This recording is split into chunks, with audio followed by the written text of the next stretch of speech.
ladies and gentlemen, Mr. Bruce McAvaney.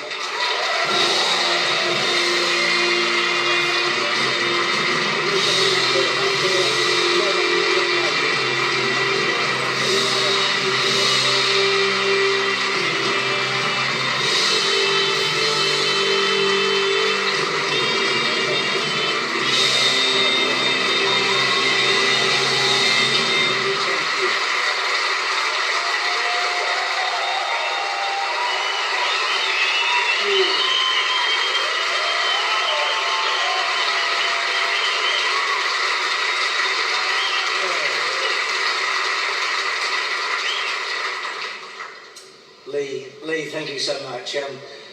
I am emotional, but my voice is not as strong as it should be tonight. But Leigh, what an honour to have you speaking about me tonight. So I wondered how I'd feel tonight when I walked up here.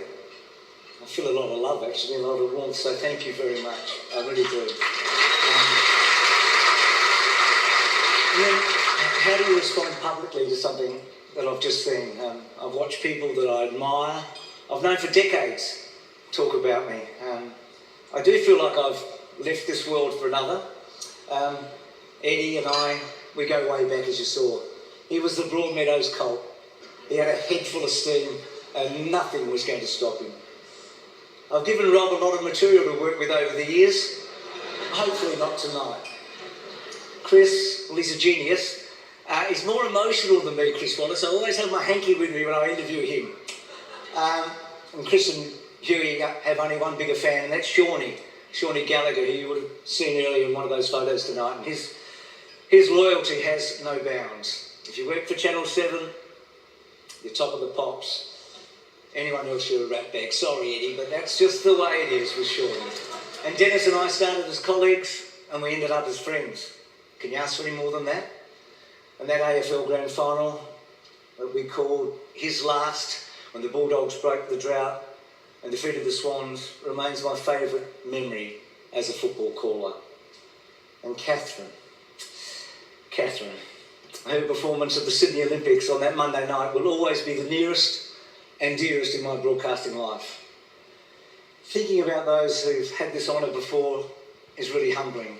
And Paddy, thank you so much for what you've done tonight and reliving Bert's memory with all of us. I came from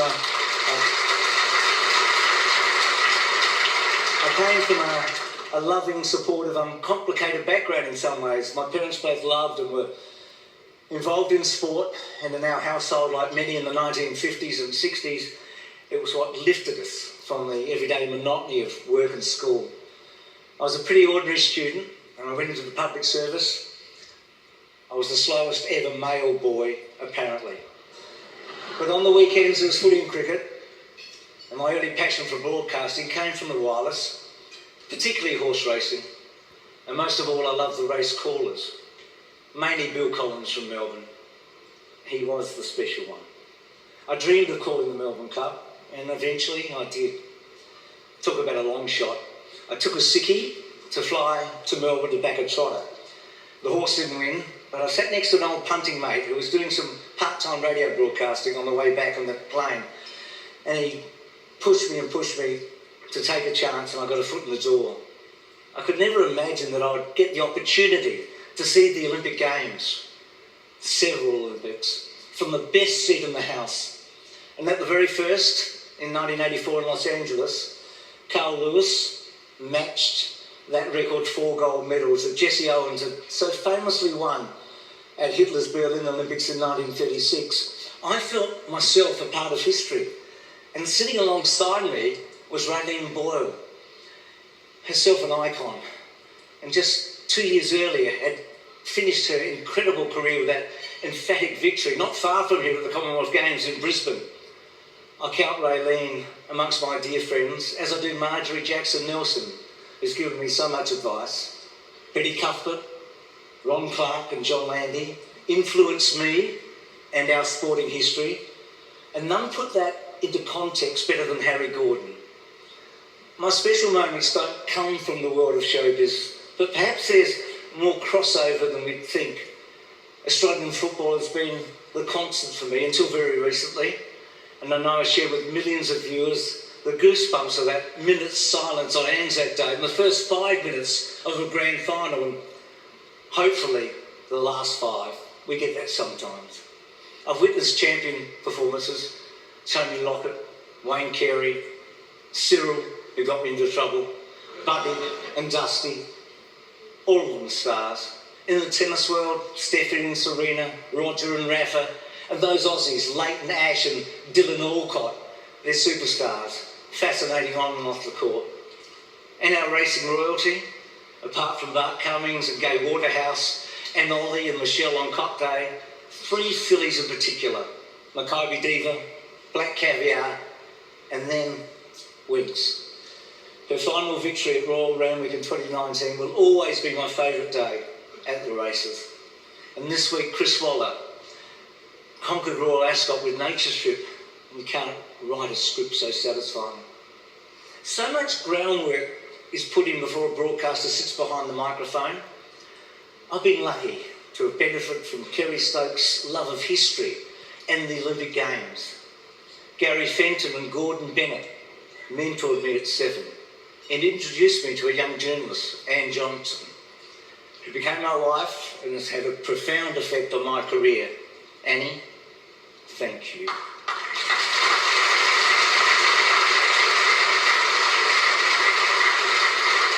I've worked with and been helped by so many talented people behind and in front of the camera. And I'm even more grateful for the willingness of viewers to accept me coming into their lounge rooms. And from time to time, hopefully they haven't always turned the sound down. But the best thing about the job, the absolute best thing, is the shared experience. I had that tonight earlier, didn't I, when we got up for Tokyo and the Paralympics. It's amazing. And the experience of seeing something that is so incredible and being allowed to express your emotions through the microphone. There's no greater feeling than being part of a team.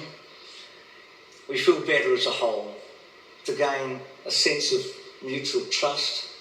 And both our children who are in the room tonight have found a niche in the broadcasting industry. So for Annie and I, it's even more like family. You build relationships and strong friendships, and they last a lifetime. I've felt that here tonight, well before I walked up here. There's so many people I should mention, but I'm not going to be here forever, so I'll only mention a few. Some of the broadcasters from my vintage: Tim Lane, Greg Miles, Jim Maxwell, Ray Warren and Sandy Roberts. They've impressed and they've inspired me. Memorable nights sitting alongside Dennis Cometti and Leigh Matthews, and then in latter years Brian Taylor. I've relied upon Josh Kay, who shares my fascination with obscure facts, and the rest of the 7 team, led by Lewis Martin, Nick Barrow, Andy Kay, Andrew Hall-Lacey, Gary O'Keefe, Chris Jones, and our backstop, Lisa Peach. I think I'm a sports purist. I do love the stats.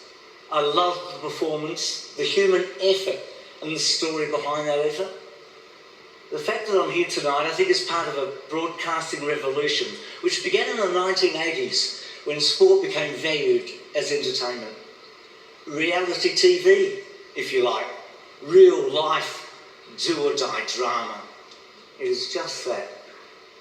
And I'm so grateful to have had the privilege to be there as it happens and to tell you about it.